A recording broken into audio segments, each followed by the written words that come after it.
Mari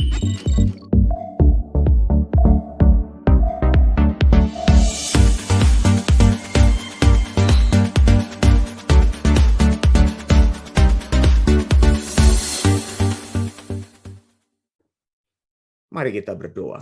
Bapa di surga, terima kasih Bapa, karena hari ini kami diberi kesempatan untuk bersama-sama mendengarkan dan belajar firman-Mu.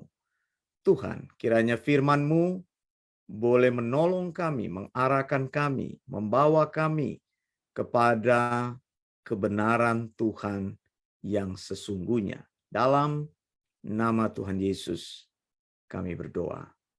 Amin. Saudara yang dikasihi Tuhan, hari ini saya ingin berbicara dari kitab 1 Korintus pasal yang ke-6 di dalam Perjanjian Baru.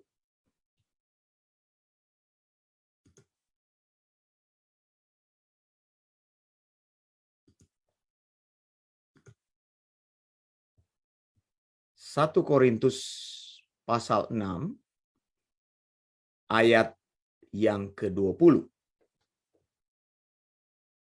1 Korintus 6 ayat 20.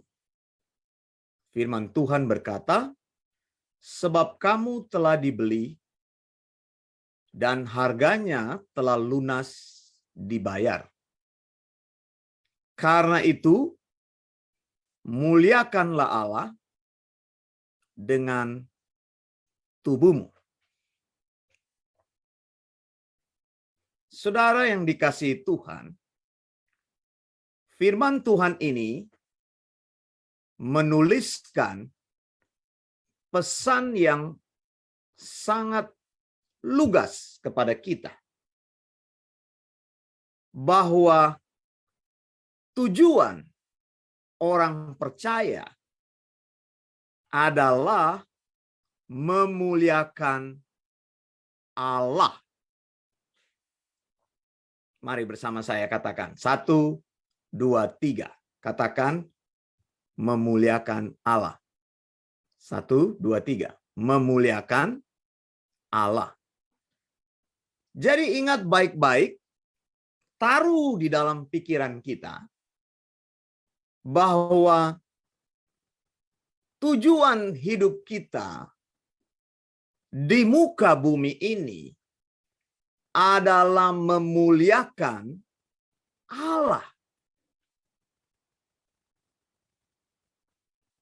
Tujuan hidup kita bukan menyia-nyiakan hidup kita, bukan memakai hidup kita untuk kepentingan kita sendiri, tetapi memuliakan Allah. Mengapa kita harus memuliakan Allah? Karena firman Tuhan katakan bahwa hidup kita bukan milik kita sendiri. Setidaknya firman Tuhan ini berbicara kepada orang yang percaya bahwa hidupnya telah dibeli dan ditebus oleh Yesus Kristus.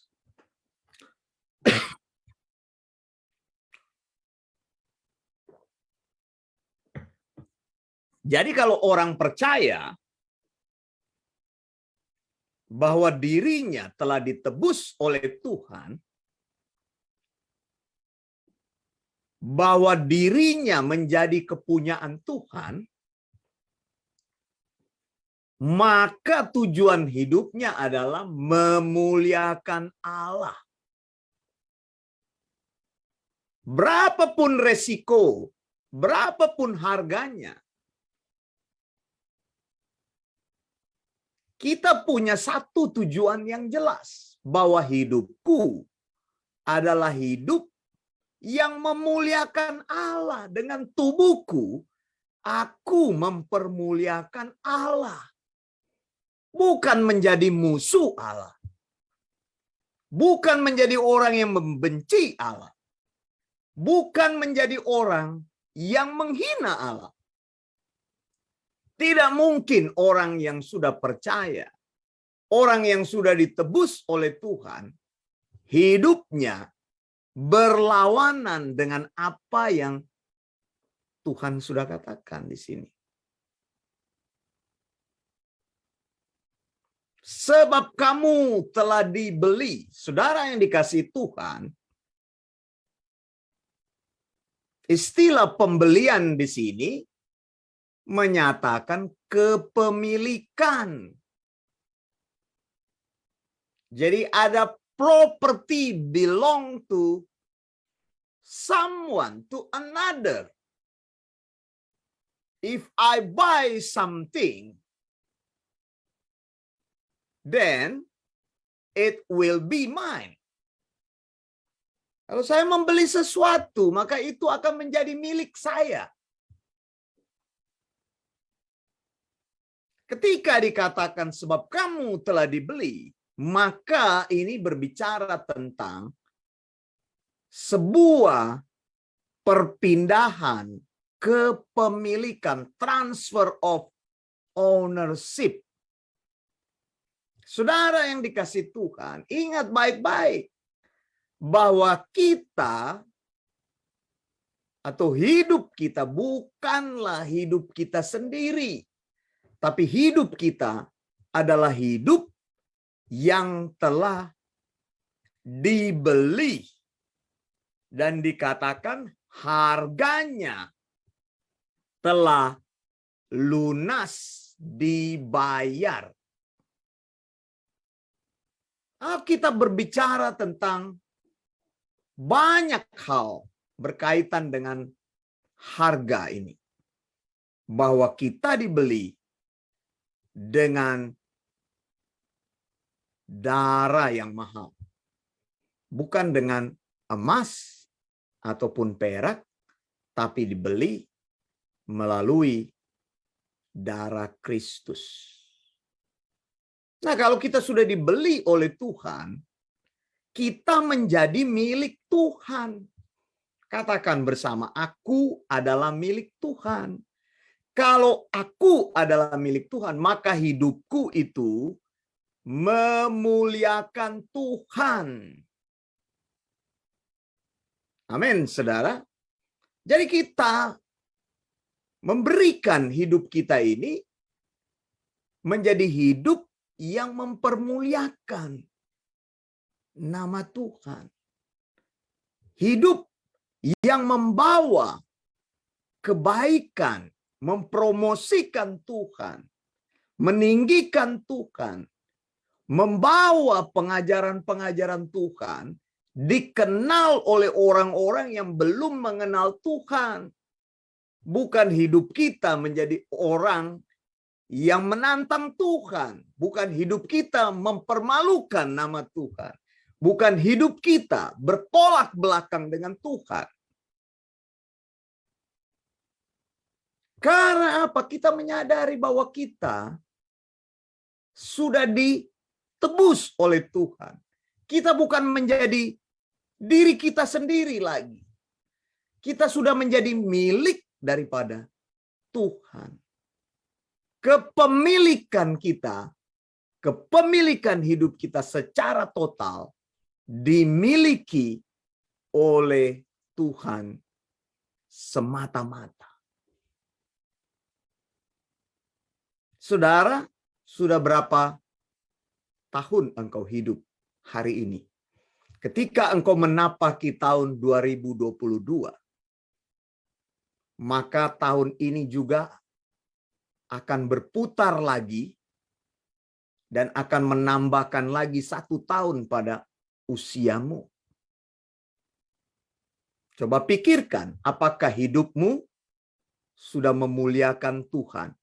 Atau selama hidupmu engkau hanya memuliakan dirimu sendiri? Atau selama hidupmu engkau mengakui Tuhan, tapi engkau hanya memperdulikan kepentingan-kepentinganmu sendiri? atau selama hidupmu engkau hanya meninggikan dirimu sendiri, mempromosikan dirimu sendiri. Engkau tidak meninggikan dan membawa kemuliaan bagi Tuhan. Nah, ini waktu yang baik sekali di tahun 2022 ini, hari yang kedua ini. Saya ingin katakan kepada saudara, mulailah membuat sebuah resolusi yang baru. Bahwa kita ingin mempermuliakan Tuhan. Memang mengikut Tuhan berjalan di jalan yang sempit. Mengikut Tuhan berjalan di jalan yang sulit. Tapi apabila itu mempermuliakan nama Tuhan, maka itu masih lebih baik ketimbang engkau menyia-nyiakan hidupmu. Berjalanlah di tahun 2022 ini dengan memuliakan Tuhan. Katakan, Tuhan, ini hidupku. Aku mau hidupku meneruskan ajaran-ajaran yang benar dari Tuhan saja. Aku mau mempercayai sound doctrine dan meneruskan pengajaran sound doctrine itu agar Tuhan dipermuliakan. Amin, saudara. Karena apa? Karena kita dimiliki Tuhan sepenuhnya. Maka kita berjalan di dalam tujuan Tuhan sepenuhnya. Saya Pendeta Wanda Dumais dari Sydney, Australia. Saya mengucapkan selamat menjalani tahun 2022. Dan semoga hidup kita menjadi hidup yang memuliakan Tuhan. Amin.